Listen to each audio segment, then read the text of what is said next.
ममता बनर्जी जी का यह बयान जो निहायत ही निंदनीय और भर्त्सना योग्य है, अर्थात महाकुंभ को मृत कुंभ कहना, यह उसी का एक अंग है। इससे पहले कांग्रेस अध्यक्ष खड़गे जी स्नान करने का मजाक उड़ा चुके हैं। उसके बाद अखिलेश जी अवमानना और तिरस्कार के बयान दे चुके हैं। लालू प्रसाद यादव जी भी इस भावना का तिरस्कार कर चुके हैं और आज ममता बनर्जी जी वही करती हुई दिखाई पड़ रही हैं। श्रेष्ठता और वैज्ञानिक प्रामाणिकता के प्रतीक इस महाकुंभ पर्व को लेकर लगातार इंडी गठबंधन के नेताओं के द्वारा जिस प्रकार के निंदनीय भर्त्सना योग्य बयानों की श्रृंखला आ रही है, ममता बनर्जी जी का यह बयान जो निहायत ही निंदनीय और भर्त्सना योग्य है, अर्थात महाकुंभ को मृत कुंभ कहना, यह उसी का एक अंग है। इससे पहले कांग्रेस अध्यक्ष खड़गे जी स्नान करने का मजाक उड़ा चुके हैं। उसके बाद अखिलेश जी अवमानना और तिरस्कार के बयान दे चुके हैं। लालू प्रसाद यादव जी भी इस भावना का तिरस्कार कर चुके हैं और आज ममता बनर्जी जी वही करती हुई दिखाई पड़ रही हैं। अतः यह इंडी गठबंधन की हिंदू धर्म के प्रति जो नफरत और हिकारत उनके दिल में भरी हुई है, जो अवमानना और तिरस्कार उनके मन में भरा हुआ है, यह उसकी स्वाभाविक अभिव्यक्ति है। इन लोगों का इस प्रकार का विचार कोई सहज स्वाभाविक विचार नहीं है जो मन से आ रहा है। यह एक योजना और डिजाइन का पार्ट है, क्योंकि ये वही गठबंधन है जिसने 2023 में बाकायदा कॉन्फ्रेंस की थी इरेडिकेशन ऑफ सनातन धर्म, अर्थात हिंदू धर्म का समूल नाश। फिर धार्मिक ग्रंथों को फाड़ने से लेकर हिंदू धर्म को HIV, मलेरिया, डेंगू और जाने क्या क्या कहा था।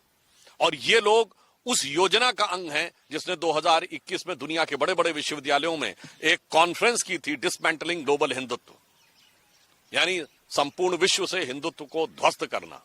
अतः ममता बनर्जी जी का बयान इंडी गठबंधन की सोच का प्रकटीकरण है और भारत के विरुद्ध, हिंदू धर्म और सनातन धर्म के विरुद्ध होने वाले षड्यंत्र का भी एक प्रकटीकरण है, वैश्विक षड्यंत्र का प्रकटीकरण है।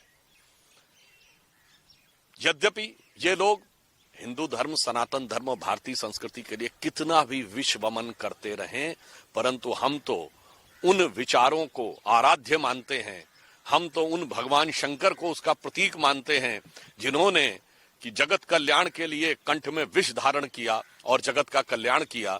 तो मैं उन करोड़ों श्रद्धालुओं को जिनकी भावनाओं को आहत करने का, ध्वस्त करने का काम खड़गे जी, अखिलेश जी, लालू प्रसाद यादव जी और ममता बनर्जी जी ने किया है, ममता जी ने जिसकी पराकाष्ठा दिखा दी है, उनकी तरफ से कहना चाहूंगा कि मैं मधु से अनभिज्ञ आज भी जीवन भर विषपान किया है, किया नहीं विध्वंस विश्व का आजीवन निर्माण किया है, मुट्ठी भर अवशिष्ट भस्म पर जीवन भर अभियान किया है, किया नहीं विध्वंस विश्व का आजीवन निर्माण किया है। परंतु मैं यह भी बताना चाहता हूं कि इस देश की सारी सनातनी जनता इसको समझ रही है और इसी कविता की अगली पंक्ति में इसका भी उत्तर है कि प्रलयंकर हूं महाकालवन, पापों का अवसान किया है, किया नहीं विध्वंस विश्व का आजीवन निर्माण किया है। तो सृजन और विध्वंस जहां हमारे हाथों में खेलते हैं, उस उदात्त विचार के साथ इनके द्वारा किए गए विश्वमन को हिंदू समाज अपने कंठ में धारण करके इस भारत की राष्ट्र की प्रगति में अपना योगदान देता रहेगा और इन लोगों की नफरत और हिकारत को नकारता रहेगा। मुझे आश्चर्य है,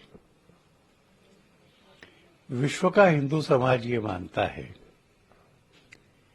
कि कुंभ वह स्थान है, त्रिवेणी में अमृत की बूंदें वहां गिरी थी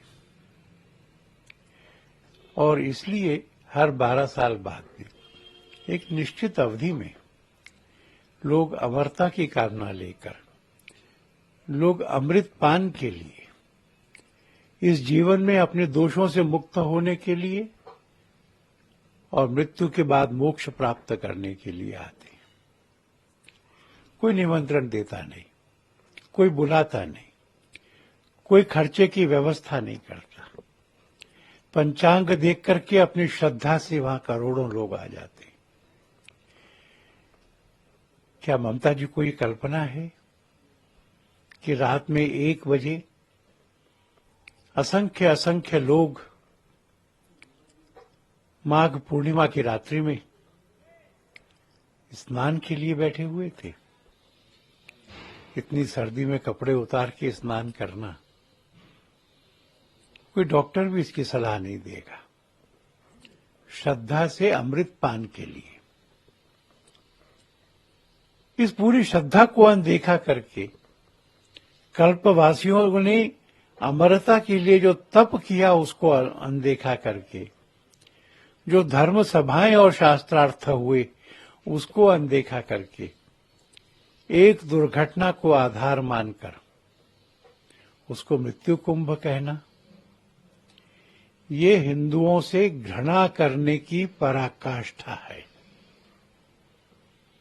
ममता जी चुनाव में अपनी स्टेजों पे चंडी पाठ करके बताती हैं कि वो हिंदू हैं, और उनका संपूर्ण राजनीति हिंदू और हिंदुत्व के विरोध पर टिकी है।